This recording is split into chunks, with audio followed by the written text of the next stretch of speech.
Good morning, good afternoon, good evening, everybody. I'm Josie Taylor on behalf of Nexusguard. I'll be your moderator and your host for today's panel discussion. And today we are talking about CSPs DDoS Mitigation 101. We have a great panelist of experts here with us from Nexusguard. Let me just go ahead and welcome anyone that was with PTC last week. Thanks again for joining us. This is sort of an extension webinar of that. And for anyone else who missed our last two webinars last week, they are actually on they're on YouTube now, so you can go and take a look at those. If you are still in the PTC, our networking lounge is still active for another, I think, 20 days. So feel free to go by that, check it out. You can schedule a meeting. There's some fun YouTube tutorials on there about Nexusguard and some really great things. It is my pleasure to introduce our panelists with Nexusguard. First, ladies first, we have Vanessa Chen.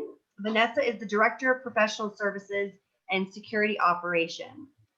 Before coming to Nexusguard in 2009, Vanessa started her career as a computer engineer, having worked for IBM, Sonova Unitron Hearings, Genesis, and Mercury before pursuing her master's degree in telecommunications. So she's been with Nexusguard since 2009.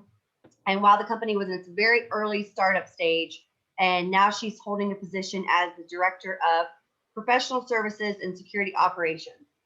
That is very impressive. Welcome, Vanessa. Thank you for having me here. Yay. Next, we have Alex Tisa. Alex is a veteran in the telecom tech business, having worked for major corporations such as MCI, Quest Communications, TW Telecom, Level 3 and above net in sales, project management, and leadership roles. Since 2014, Alex has been involved in the cybersecurity space, working for companies like Black Lotus and Nexusguard as a DDoS cybersecurity specialist. And he also serves on the board of directors for the Information Systems Security Association in the OC chapter in California. Welcome, Alex. Thank And he's you. also a fantastic guitar player, and if you're lucky enough, we might hear some Beatles later. Last but certainly not least, we have Xenophon Giannis, also known to everyone as Zen. Zen is an accomplished executive with 18 years of experience in building and leading B2B sales efforts. Before joining Nexusguard, he was the executive sales director of Above Net Communication. In his 10-year tenure, he has helped build their West Coast sales organization. He was the former SVP of sales for ZenEdge, a cybersecurity company focused on mitigating DDoS attacks, and was also the SVP of sales for Black Lotus. So lots of experience here. And I always ask this, Zen and Alex, you guys, did you meet at Black Lotus when you guys worked there together? Still no, we met at Above Net before. Go ahead, say it. Still no, it was before that, Above Net. We were back in those days. That was the mid 2000s. I mean, a long time ago. Yeah. Okay. Well, I'm excited to get this going. So, our topic, CSPs DDoS Mitigation 101, deploying, productizing, and monetizing security services.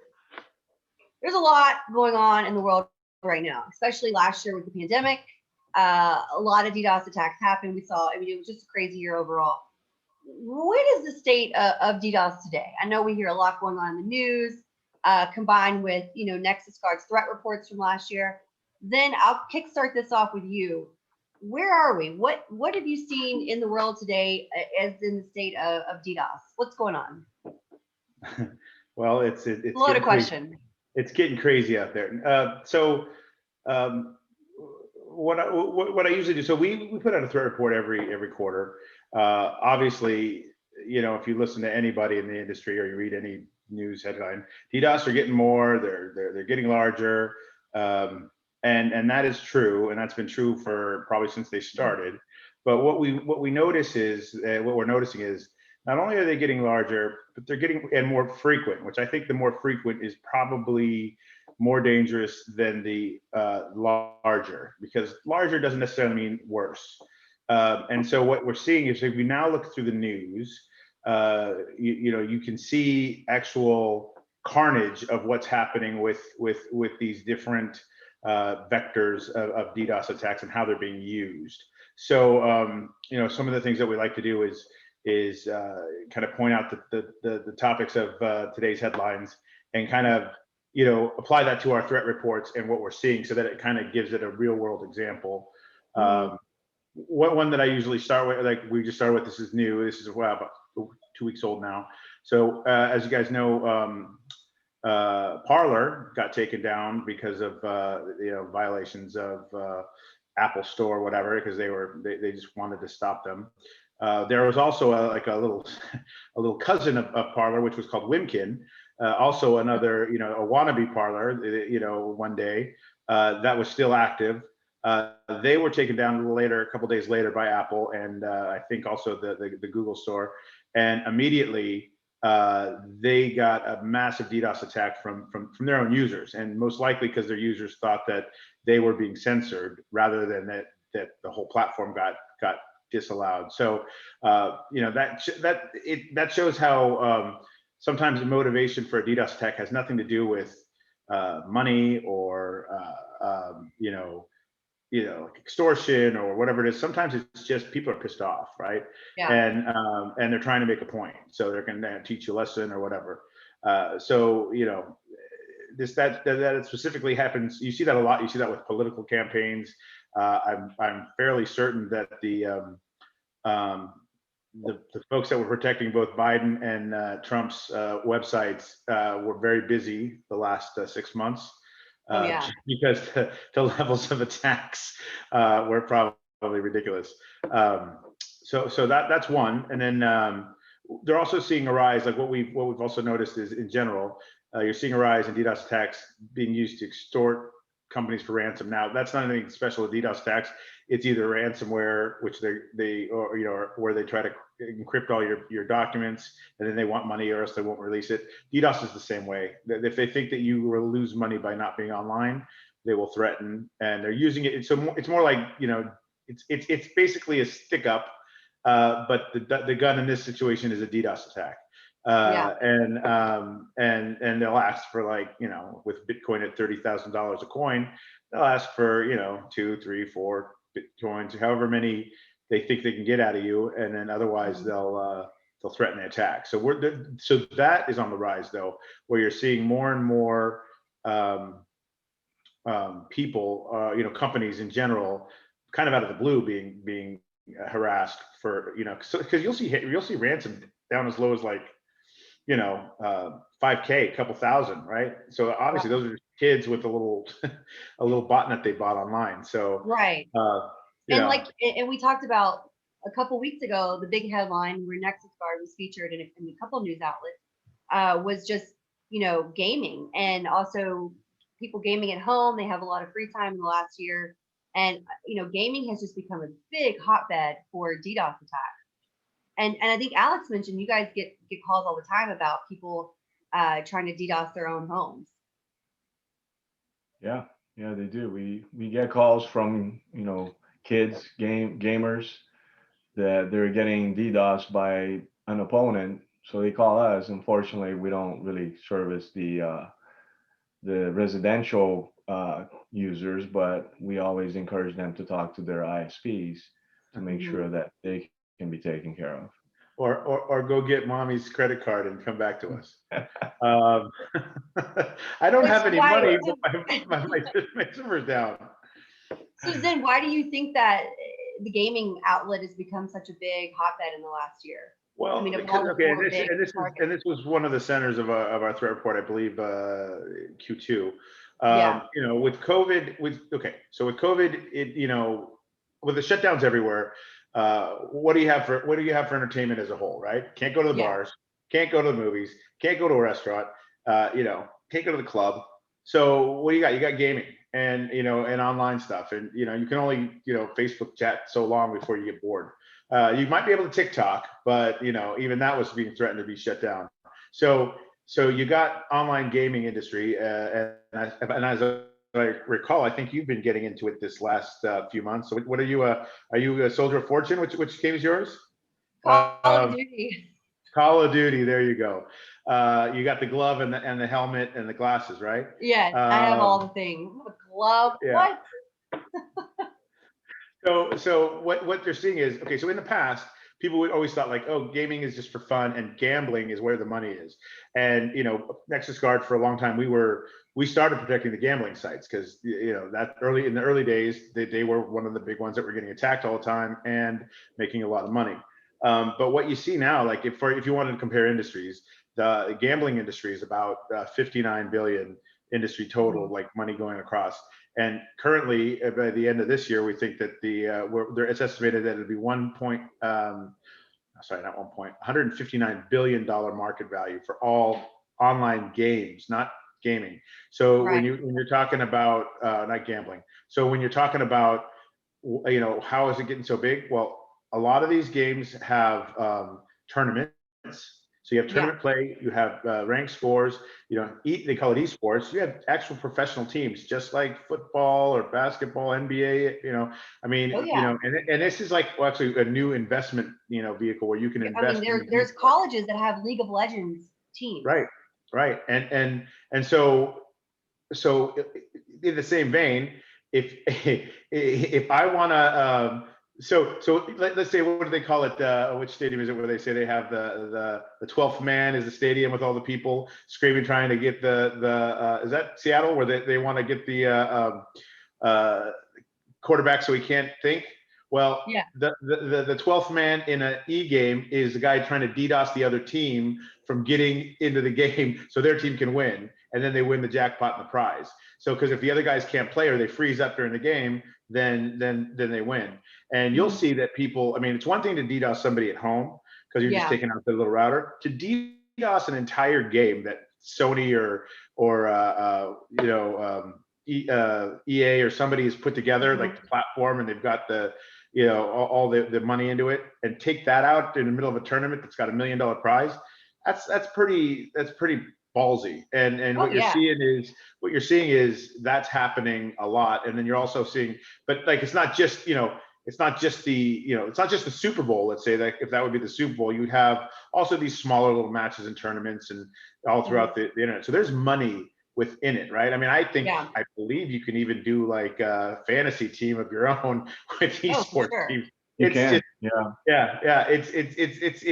It's crazy. So because in a lot of ways, what's the difference between a football team and an esports team? You're still not playing, so why wouldn't you be able to do? So you're seeing a rise, and you're seeing a rush of people getting into the industry or getting into dabbling, right? So now you're having a new flex of interest, which viewers go up, and that's Twitch got a 1.2 or as a 1.5 billion dollar value, not because they did games, because they were streaming people playing the games. Of course, because there was enough audience and eyeballs just watching that, like they were like the ESPN of online gaming, right? So and so one of the headlines that we see right now is like Blizzard. They are experiencing DDoS attack against World of Warcraft servers. That's been going on for the last month. They wouldn't admit it at first, but all the players are saying they were getting high latency and disconnections, specifically when they were trying to play the game or log in. And the players also reported several instances of being unable to log in, and they were disconnected a lot from the servers. So that would be a classic example of not a big, huge DDoS attack. Most likely, those are very surgical layer 7 application layer attacks where they're disrupting the authentication server for the login or some other aspect. So the game is still running, but you just can't come in. Your key's not working, right? So they just basically shut down your front door. So that's that's what we're seeing DDoS attacks go. They're becoming more like surgical utility knives to cause a lot of havoc, which is also more dangerous because you can see a big attack. It's like, can I see that big snowball avalanche come down the hill? Yes, I can. And we can move out of the way, or we can I see, that little ant that just climbed under, that just ran under the door? No, Ant-Man, you can't see that. So that's actually interesting. And I'd like to get Vanessa's take on this from just an operations angle. When Zen, you're talking about your threat reports and things that you've seen and trends that you've seen. Vanessa, I would love to get your take on this from the operations side. What have you seen in the last few years, with your threat reports? So when I'm in operation, for last year, the significant change to the gamer, like what Zen is talking about, we do have a lot of customers in this industry are under attack. And compared to a year before, 2019, and the volume of the attack towards this industry, you can see a significant drop. So back in 2019, when attack are targeting this industry, you got literally seeing like over 100 to 200 gig of attack. But in 2020, for this industry, the size of attack has reduced to average about 20 gig. And Oh, the wow. peak is around 80 gig or so. So the volume has dropped. However, the complexity increased. There is a multi-vector type of attack. So literally inside the volumetric attack, you are seeing a lot of application attack. And the target application, first of all, the game will have the login page. And this login page is mainly the target of attacker. Beside the login page, when you are able to get in the game, there will be a platform where you are able to choose different type of game. And that is a second target. And the third target is if I'm really an angry gamer that I'm losing my game, and I will be targeting the game server that I'm actually on right now. So there are 3 different tier of targets that are targeting this group of customers. And another trend that we are seeing quite interesting is for the ISP. And we have a lot of ISP customer onboarded early in 2020. And why is that is we are seeing they have clean pipe service, but they still need service from Nexusguard. And it is because of the rise of bit and pieces attack. And when we onboard them, especially in the first 6 months, you can see the number of attack targeting this type of ISP. We are comparing the number. For enterprise, you are expecting about less than 10 attack in a month. But an ISP, when they first on board with the bits and pieces, we are seeing 70,000 attack. Wow. Just targeting one ISP. Just for Yeah, one. so that is the volume they are facing. And yet over the past of few months, and we are seeing a drop of bits and pieces. One of the reasons it could be the solution that the industry is offered, like Nexusguard, is able to handle this type of attack for the ISP. So compared to half years ago, the bits and pieces attack is dropped like by half. So now we are seeing an average about 10,000 a month for the ISP in terms of the attack they are experiencing. So, it's a big Vanessa, so are you difference saying between there's these 10,000? Are you saying there's 10,000 attacks per month directed specifically at ISPs? Yeah. Just for ISPs, yeah. Yeah. Well, There and are that months that really they don't have. So we also see 1 or 2 months, they are only experiencing about 300 to 400 attack a month. But when bits and pieces come in, the number shoot up to over thousands. Right.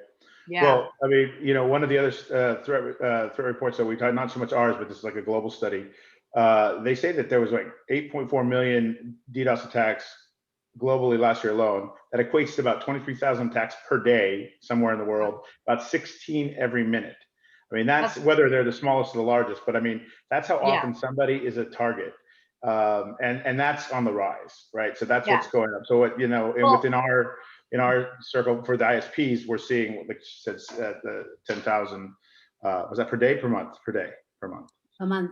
A month, yeah. Well, so then that brings us to mitigation. And I know, Alex, this is a good subject for you to talk about.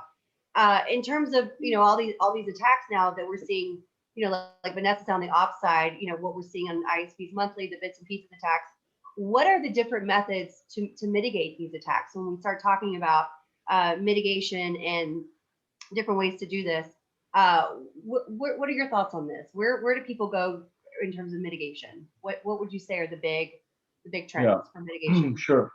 I can cover that. Just want to go back a little bit and touch on something. I had conversations with the CEOs of some of the ISPs in Brazil that we were protecting during that campaign, the attack campaign that Vanessa mentioned early to 2020, and they think it's a competitive, tactic, I guess, because with the lockdowns, a lot of people had to stay home, Yeah. and the demand for bandwidth was off the charts, and that created an incredible opportunity for ISPs to,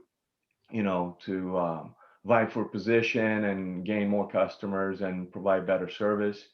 So the attacks were really meant to harm your reputation and, basically take you offline so you couldn't provide the service. Yeah. And so I just wanted to add that to what Vanessa was saying, just, provide a little bit more perspective in terms of what we are actually seeing, the conversations Mhm. we're having with some of the customers. In terms of the ways that CSPs have been protecting themselves historically, so blackholing, the normal term blackholing or remotely triggered black hole is Mhm. the most basics, the simple method to basically stop any kind of traffic coming from a source or to a specific destination. It's very effective, it's cheap, very simple, like I said, but it's not, it doesn't really accomplish, there's no mitigation or scrubbing per se. So you end up actually accomplishing what the intended purpose was, which is to take somebody offline, Yeah. right? So, but then BGP Flow Spec has been around for a little bit. It's kind of a recent development, and there's still a lot of ISPs and providers that need to implement that. Not everybody has, and a lot of uh, manufacturers have jumped on the bandwagon. And it's a much better, more let's say granular way than a black hole Mhm. method. But it's got its own pros and cons, and I'm sure Vanessa can do a webinar just on this topic alone. So I'm not gonna, I know we have a time limit here. So, but let's just say it's more granular. You can look at the source address, the port. You can look at, packet length, fragments, and different things a lot more than a black hole, but it's still not a DDoS mitigation tool per se. You know, so a lot of CSPs have turned into what we call either purchasing clean pipe from their upstream providers, which means that the upstream provider has an appliance and they are mitigating attacks as they come in. So only the clean traffic is supposedly ingressing into their network. Um, and then uh, obviously you can go and buy that appliance yourself. But there's pros and cons of that too, because now you need the expertise, you need the people, you need the budget, and all of that stuff is not that simple. And then I Mhm. think when it comes to appliances, then you got to have the conversation of inline versus out of band. Do you just put it right in, in your infrastructure and Yeah. let the box inspect everything in real time? And maybe Vanessa, maybe you can add a little color there and the differences between inline and out of band. Yeah, Yeah. we get a lot of questions about that. On the last webinar, people asked about, Vanessa, the pros and cons between inline and out of band. So yeah, Mhm. what are your thoughts on all of that? Mm. So inline, as name implies, that all the traffic will go through the appliance, Mhm. and it will inspect every traffic that is going through the network itself. And when using inline, it's more suitable for a business that is quite pure in terms of the services they are offering. They are able to set up the mitigations according to the service they deliver to the customer. But it will be a challenge for ISP to put an inline appliance in their environment, since they are serving a lot more customer, and different customer have a different type of applications. And whether there is one size fits Josie, why don't all. you, Josie, put up the funnel while she's The talking. funnel, okay, yep. Because that would kind of accentuate. Go ahead, Vanessa. Sorry. Here it is. Here's the funnel. This is what you're referencing. That would be in line in the pop. But go ahead. Yeah, so for an ISP environment, right, when you are serving a lot of customers, there are different applications, and also there are different layer of issue that you have to deal with And in the pictures that Zen is projecting right now, or Josie projecting, you can see if I'm an ISP, I'm under 100 gig of attack. And in fact, this 100 gig of attack are coming from multiple sources. And when it come into my network, it need to go from different type of ISP upstream that I have.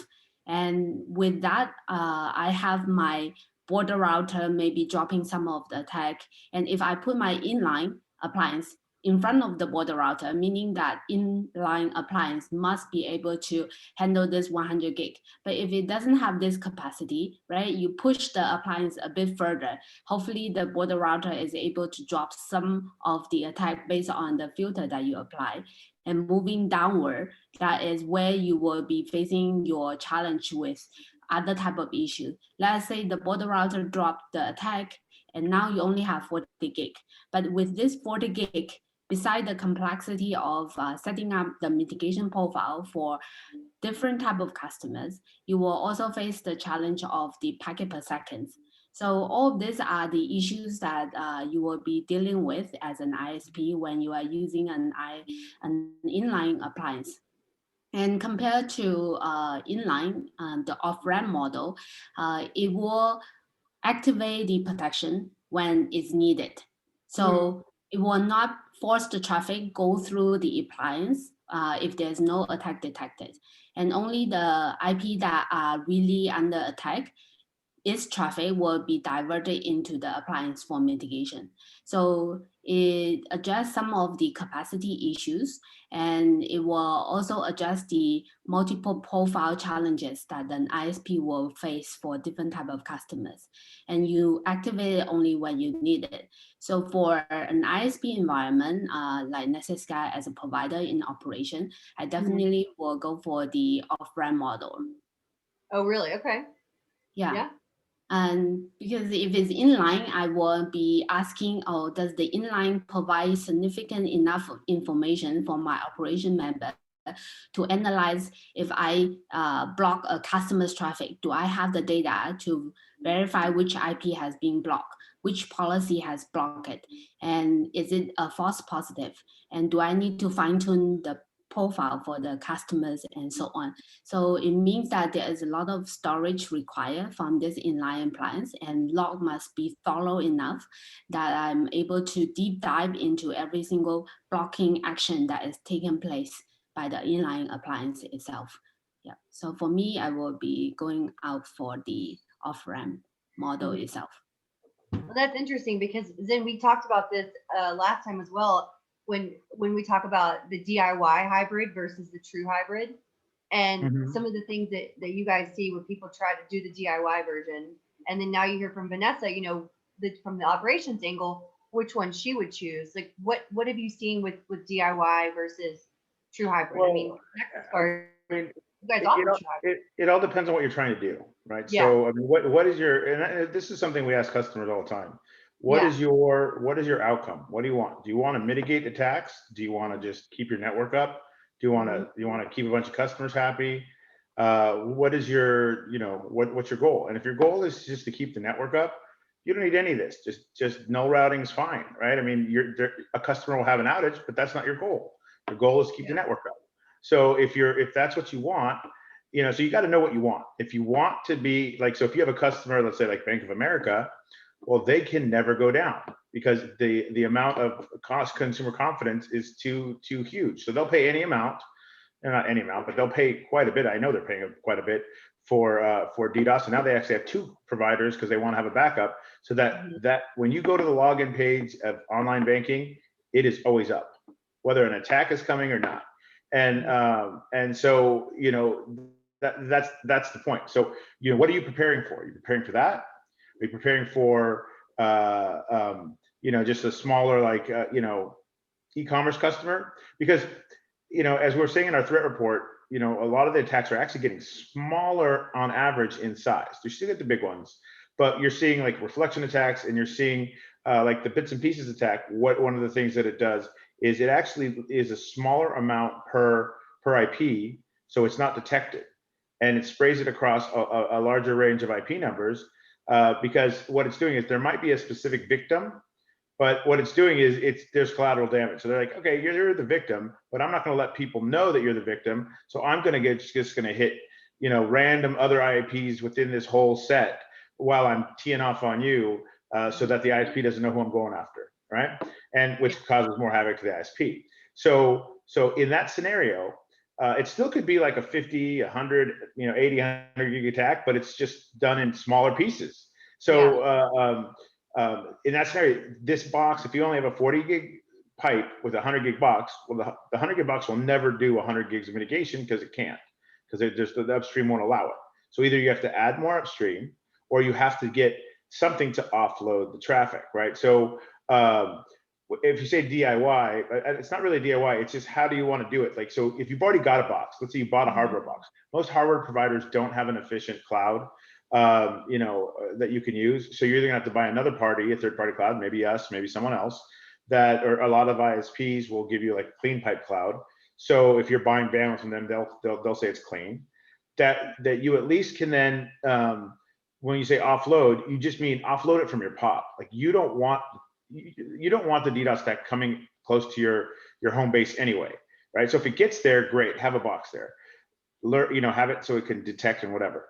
But you want to basically, so DDoS, it's distributed DDoS because it's coming from all over the world and it's converging on you as a single point.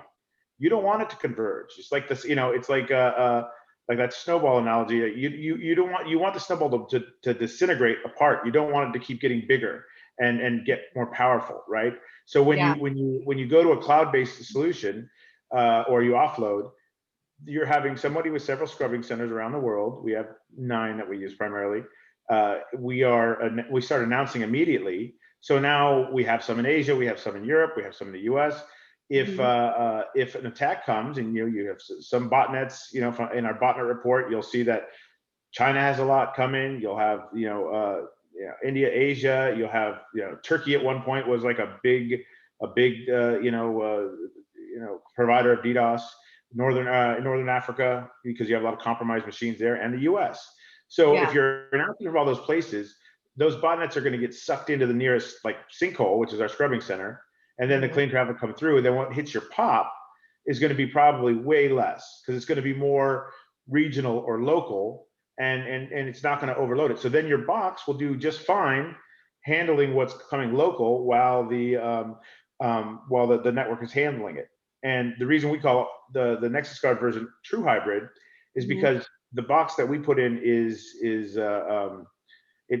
an extension of the network as a whole. So it talks to the rest of the network. So it can mitigate while the global network's mitigating as well.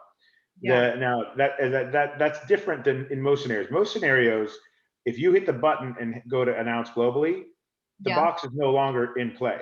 The box gets also, because you're routing all traffic away, right? So you have nothing then locally working for you, and if you do it yourself, right? Okay, you buy an Arbor, you go find cloud mitigation company here, you buy maybe some application stuff wherever.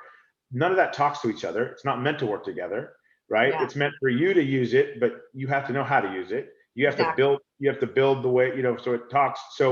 So at that point, somebody in your organization, your SOC or whoever you've trained, has to decide, when do we hit the button and send it away, which basically then takes your whole POP out of the equation. And if you have only one customer on a couple different subnets being hit, now all those customers are going along for the ride, right? So you have, let's say, one customer is getting hit, and you've got, let's say, 500 customers because it's 2/24s.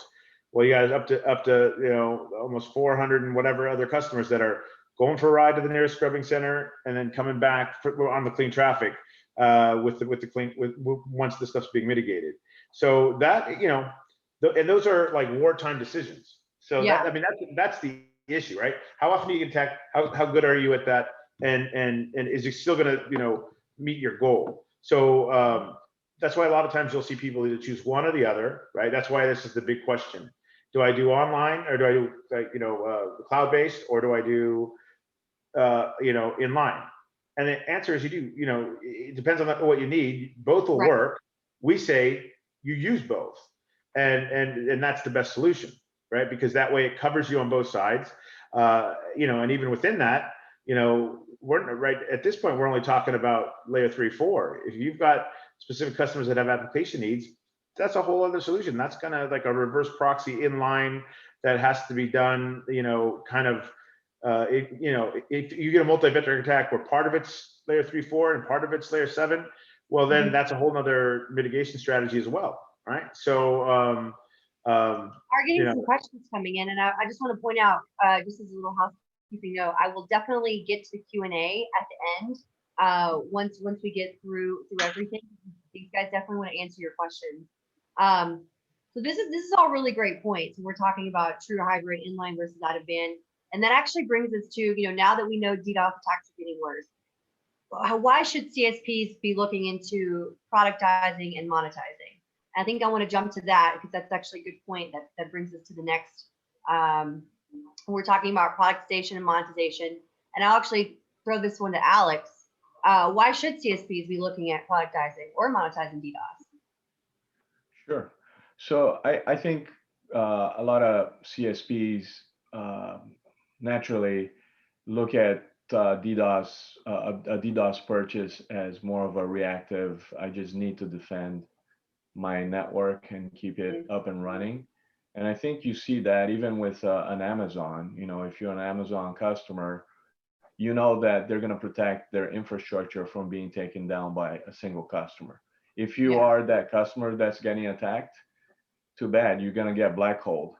But, you know, they're not going to be very surgical in trying to mitigate that necessarily.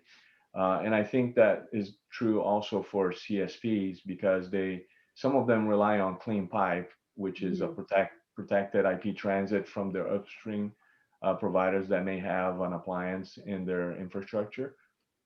But they're really, by design, they're really meant to protect that infrastructure, not necessarily your gamer in a residential customer.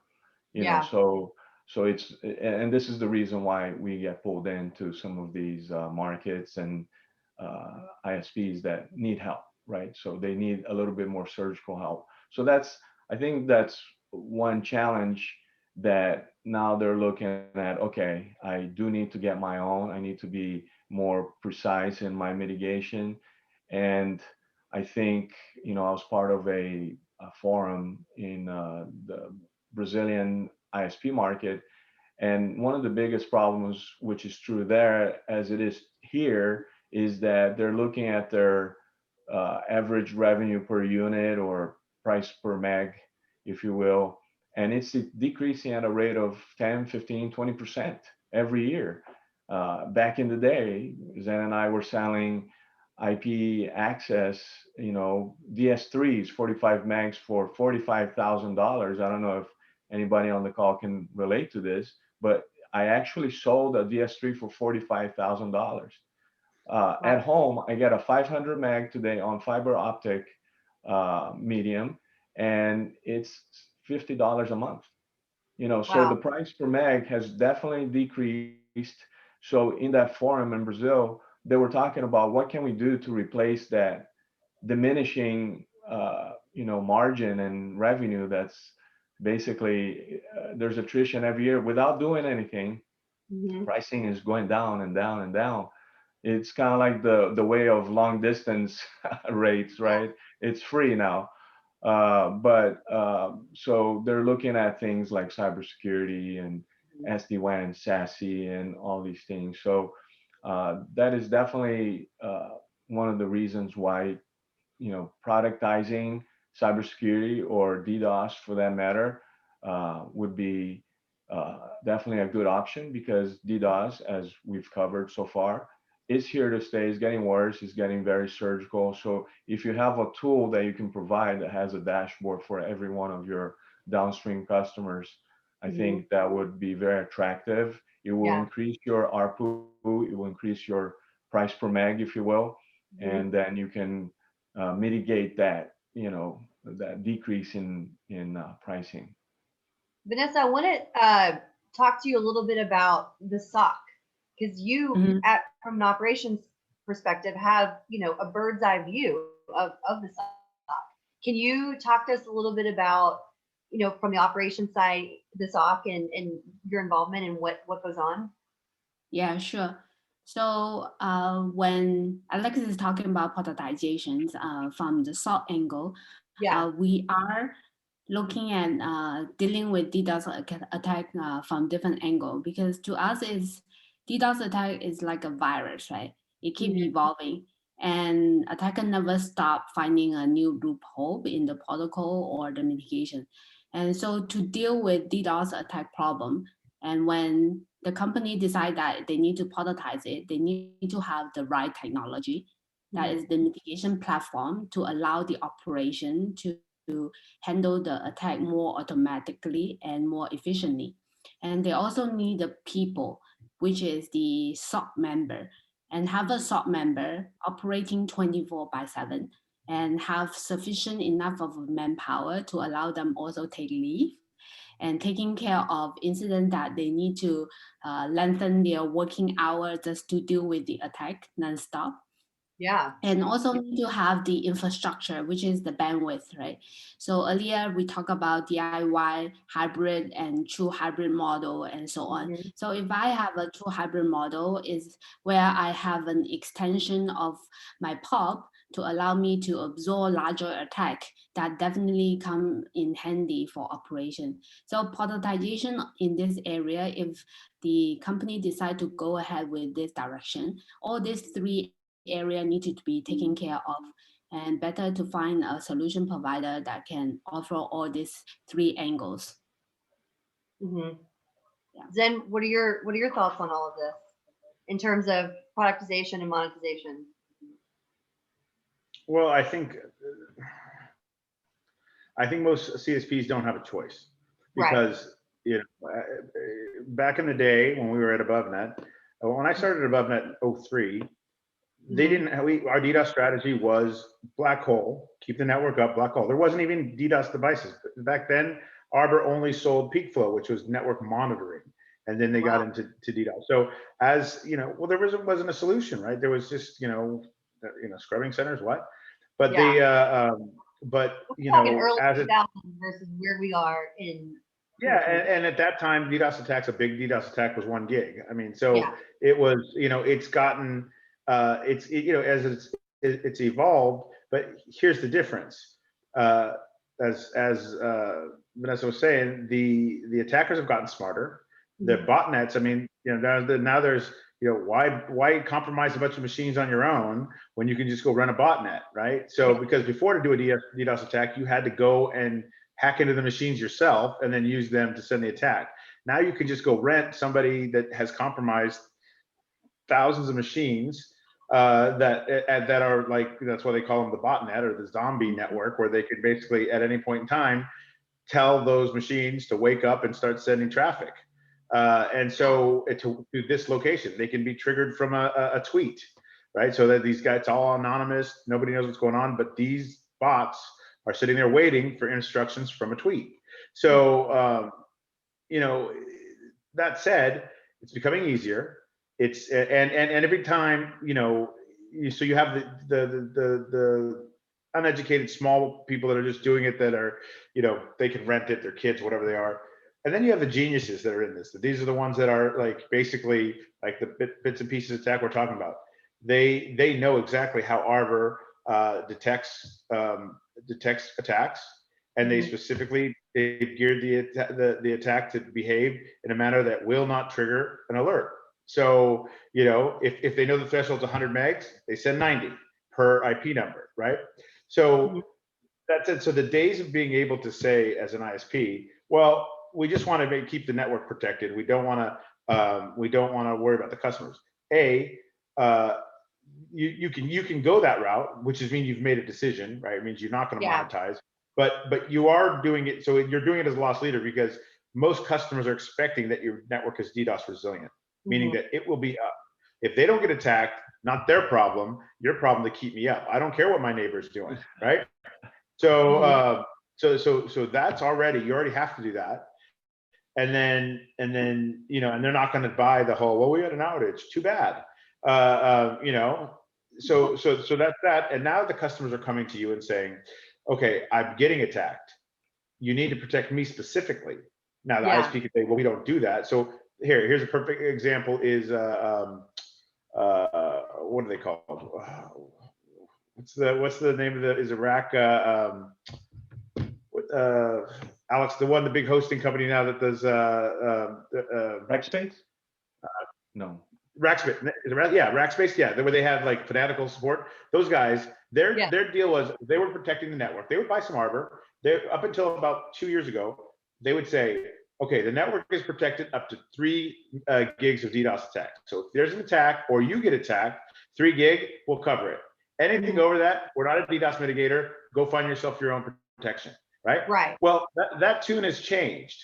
Now they have partnered with, I believe it's either Arbor or Radware. They bought the gear. They have, actually it's Arbor because we saw them at the Arbor commit. Yeah. So they basically have bought Arbor and they now have productized a full-on DDoS platform. So now they're not saying, hey, Mr. Customer, I'm not going to send you away with your money to someone else. I'm going to have you stay here with us to keep you sticky on our platform. Plus, one of the other things they're doing is not only, they also realize that bare metal servers and hosting is going the way of the dodo. So they're putting more emphasis on helping you structure your cloud services and also structure onto Amazon. Yeah. So Amazon provides DDoS mitigation shield for the cloud, but nothing that you put in the cloud. Everything you put in the cloud is fair game to get hit. Whether it's and what are you putting in the cloud? Applications. So that's what we see the next progression. So whether or not you're going to protect your network, which you're going to, or whether or not you're going to productize that for your customers, a customer's going to ask you. So if you're not doing it as a productization, you're going to do it as a VIP service for certain customers that your boss or the CEO told you have to do it for. Yeah. So, and you probably won't be charging for it, which is, like you just signed a blank check. And then you're going to have the other customers coming to you like, oh, okay, I have this big cloud deployment and I'm going to come to you and give it to you, but you need to be able to protect my applications. I need DDoS protection. I don't want to buy it third party. If you don't have it, then you are eliminated from the bid, right? And oh, by the way, our monthly spend's $100,000 a month. Guess what?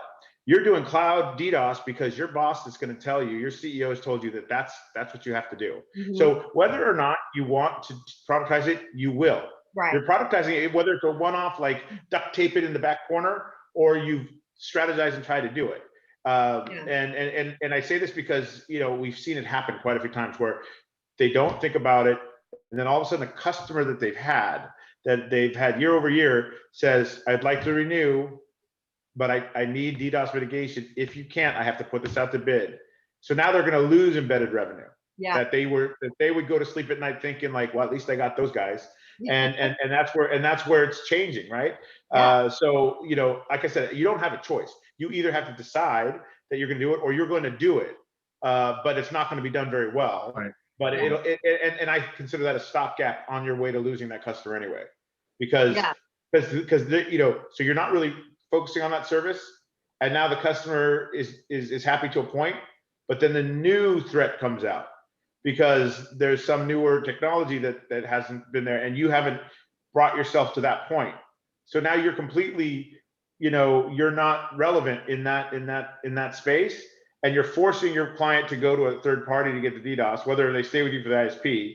But at some point, that's just one more way that, now you're just selling them a commodity, which is network.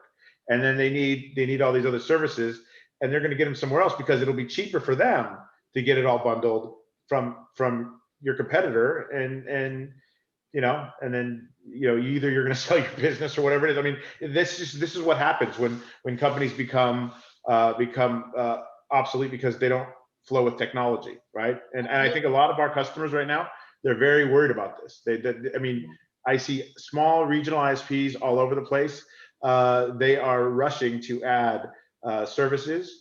And they don't like the fact that they could say go to Cloudflare or go to Encapsula, third party, but they don't have control of the conversation with the customer. So if there's an attack comes in, it's very easy for Cloudflare or anybody else to say, oh yeah, that was your ISP's problem. That's their problem. Call them. We did our job. Yeah. So and you're not friends with them, right? You're not working with them, so you don't know what they're saying, right? You always blame the ISP, right? It's always their fault. Right. Well, so that, that brings us to our and we're closing. We're wrapping this up. So we now know the challenges of sort of the DIY and productization of DDoS protection. So, Alex, I'll close on this with you. Why Nexusguard? I mean, we've talked about, you know, really true hybrid deployment. What would you say to all that? Sure. As Vanessa indicated, it's not that simple, right? In order for you to just have a SOC, you're investing $500,000 just on salary, and not to mention that you also have the processes that you have to develop. In order to build a company like Nexusguard that's been around since 2008, there's a lot of investment that went in to building each of those scrubbing centers at least $1 million a piece. So there's a lot that goes into that. So what I like to say to my partners is it's kind of like a McDonald's franchise. Zen doesn't like it, but I'm gonna use it anyway. Yeah. But why start from scratch? Why don't you use a blueprint like a franchise model, and then build your own scrubbing center instead of a year, 2 years to take to productize, to put things together? Why don't you take this and be up and running in 4 months, 3 to 4 months, so that you have portals, you have reports, you have data sheets and all that stuff and all the processes in place, and the people, right? Because it's really a technology, process, and people. Without the people, you have a box. Without the process, you have confusion. And so there's a lot of that goes on, and we've developed a pretty good formula, and it's proven. We've already deployed this platform through hybrid or a fully managed. In fact, Nexusguard is really the first and probably only right now the MSSP for service providers that focuses on DDoS. Wow. So CSPs can completely outsource the DDoS operation unit, if you will, and then we can help productize it. We can help train, certify their operators to be able to, man a SOC, if you will, and while leveraging our assets, our infrastructure, and our people. That's great. And Vanessa, do you have any closing remarks from an operations angle? Yeah, so certainly from sales angle, they just look at how I can get the program to the partner. And if I'm just a vendor, right, by selling the appliance itself, I can literally say buy customers. Now you handle the box yourself. But from operation angle, we will have challenge if we get a new platform and no one teach us how to use it. No one is provide the support when we need it, especially under attack. And it is going to be a disaster for operation. We are stressed out. So if Nexusguard have the program that not only sell you the appliance, but also give you the infrastructure and the post-sale support that your operation need to help you to succeed in this business, is something that is unique for Nexusguard in our offering to our partner. And that is one of the value that I treasure the most, that we are providing the back-to-back support to our partner 24/7. If partner doesn't know how to deal with the attack, and turn around, find our SOC in the live chat, and they are there to help you out. So that is the very important values that Nexusguard is able to offer. That's fantastic. Thank you for that. And Zen, I'll give you the last word before we go to our Q&A. Any closing thoughts?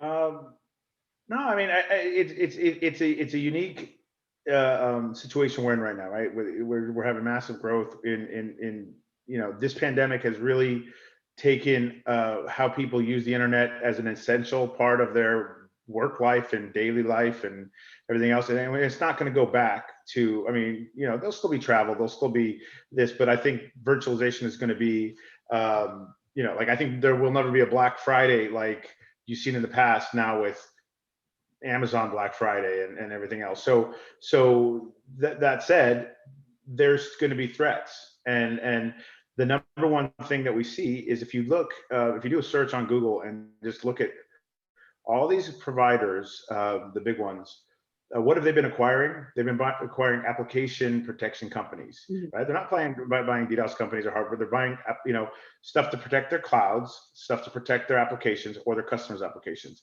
And there's a reason for that. They're gearing up for what's coming, and or it's already here, but it's going to get worse. So you should already have DDoS now, but you should also be looking down the road, because that's exactly where the next opportunity is for you to either shine or not, and you don't want to be that guy. You don't want to be Blockbuster of ISPs. You want to be the Netflix, right? You want to be the guy that invented streaming, right? So anyway, that's what we got. So that's great. Well, thanks, guys. I really appreciate all of your comments and everything. This is really fantastic, Alex, Vanessa, and Zen. So let's get to some Q&A.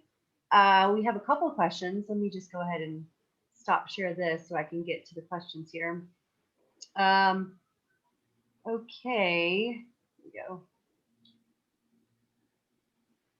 go. We want to know how fast can your program build a scrubbing center for an ISP?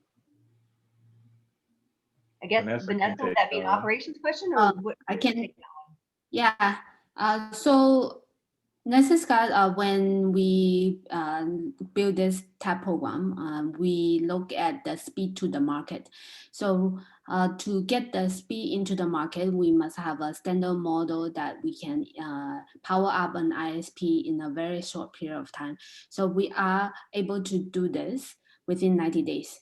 And how we are able to do that, we are not only doing the solutioning, but also handle the deployment together with the partner network team. And on top of that, we provide the training to the partner, and that including the GTM support and also the sales training, the operation training, so that the entire organization of our partner is able to get to know how to offer this service to their customers. And we are literally doing that within 90 days. Okay, great. Thank you for that. And we did have an earlier question. We were talked about the e-game industry, and as Zen was talking about the big sports championships, we had a question come in about the e-game industry is getting so large. Are you able, or the ISP able, to promote the solution within the e-game championships? you want that one, Alex, or no? No, go ahead. Oh, well, I would say this. I mean, so are we able to provide? Sure. This is the question. So what we do when we go is, into any situation, customer situation, is we ask a lot of questions and do all of an assessment. So I don't know exactly which way you're asking this question. Are you guys asking, like, whoever's putting on the e-games championship, are we protecting that? Sure, we can do that. Do we have enough capacity? Yes. But what we would need to know is, where is it being located? What is the inbound capacity? Who are the upstreams? What kind of routers do you have? And then what are the risk factors? Like what do they think they've seen? What historically have they seen? Things like that. And then we would set up either. I mean, for an e-game championship, probably there's a couple different things. We could put a device local. We could to do the hybrid. If it was close enough to one of our pops, we might even just do an always on solution for that part of the game, right? For all the inbound comes through us first and filters through, so that we can see everything, right? I mean, this is now you're not talking just standard ISP. You're talking, this is an event, and they want to make sure that it is online and nothing else happens. So we could have a whole team of guys just looking at every packet, right? So in that scenario, yes. Do we have enough bandwidth? Yes. Do we have 1.2 terabit whatever inbound capacity globally? Fine. Can we detect the attacks? Sure.